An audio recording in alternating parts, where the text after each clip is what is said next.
Hello friends, welcome back to our channel sparkling stars. आज आपण कैरीचा तक्कू कसा करायचा ते बघणार आहोत। मार्केटमध्ये आता कैऱ्या विकायला यायला लागल्यात आणि हा तक्कू खूप झटपट बनतो आणि खूप टेस्टी लागतो आणि 8 ते 10 दिवस आरामात टिकतो। नक्की ट्राय करून बघा।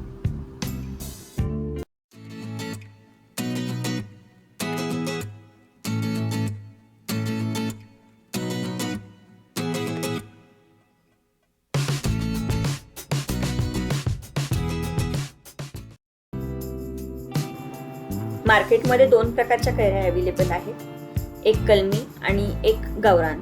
गावरान कैरी जी असते ती जास्त आंबट असते आणि कलमी कैरी त्या मानाने कमी आंबट असते। तुम्ही दोन्ही कैऱ्यांचे तक्कू बनवू शकता। मी कलमी कैरीचा तक्कू बनवणार आहे। या मी दोन्ही कैऱ्या स्वच्छ धुवून घेतलेल्या आहेत आणि त्याचा देठाकडचा भाग मी कट करून घेतेय आणि तुमच्याकडे जी बारीक किसणी असेल त्या किसणीच्या सहाय्याने तुम्हाला या दोन्ही कैऱ्या व्यवस्थित किसून घ्यायच्यात। तुम्हाला हवं असेल तर तुम्ही साल काढूनही किसू शकता। मी न साल काढता किसतेय। दोन्ही कैऱ्या आपल्या व्यवस्थित किसून झाल्यात। मी कोय तशीच ठेवलेली आहे। आता हे आपण बाजूला ठेवूयात आणि याच्यासाठी लागणारी फोडणी तयार करून घेऊयात। मी तडका पॅन मध्ये 2 चमचे तेल घेते आणि हे तेल मी गरम करून घेते। गॅसवरती मी हे तेल छान कडकडीत गरम करून घेतलंय। त्याच्यात मी मोहरी आणि जिरी घालतेय। दोन्ही छान तडतडलं आणि याची तडतड थोडीशी कमी झाली की मग याच्यामध्ये मी हिंग आणि हळद घालणार आहे, म्हणजे ते करपणार नाही।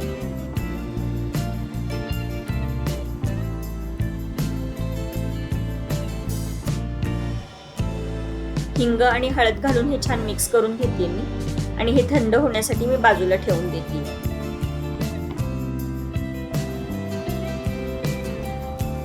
आता मी मिक्सिंग बाउल मध्ये आपण जो किसून घेतलेल्या कैऱ्या होत्या त्या काढून घेते। तुम्हाला हवं असेल तर याचं थोडंसं पिळून पाणी काढा तुम्ही, म्हणजे जरा आणखीन कमी आंबट होईल हे।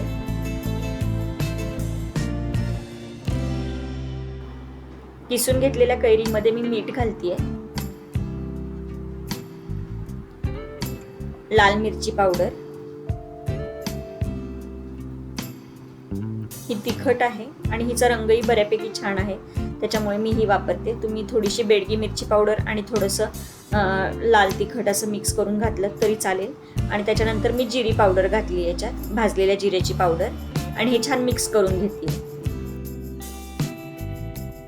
आपले सगळे मसाले आणि कैरी छान मिक्स झाली आणि आपला तडका पण थंड झालेला आहे। आता मी याच्यामध्ये तडका घालून घेते। आपला तडका थंड झाल्यानंतरच घालायचा आहे। तडका जर गरम गरम घातला तर आपला तक्कू टिकणार नाही। तडका घालून झाल्यानंतर पुन्हा एकदा आपल्याला छान तक्कू मिक्स करून घ्यायचा आहे।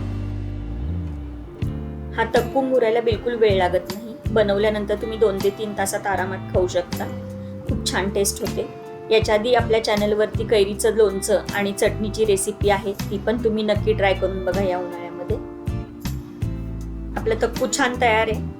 आता आपण हा सर्व करूया आणि तुम्ही हा स्टोअर करून एखाद्या बॉटलमध्ये किंवा एअरटाईट डब्यामध्ये भरून फ्रीजमध्ये 8 ते 10 दिवस आरामात ठेवू शकता। व्हिडिओ आवडला असेल तर व्हिडिओला लाईक करा, चॅनलला सबस्क्राईब करा। पुन्हा भेटूयात अशा छानशा व्हिडिओ सोबत। तोपर्यंत बी सेफ, कीप स्पार्कलिंग।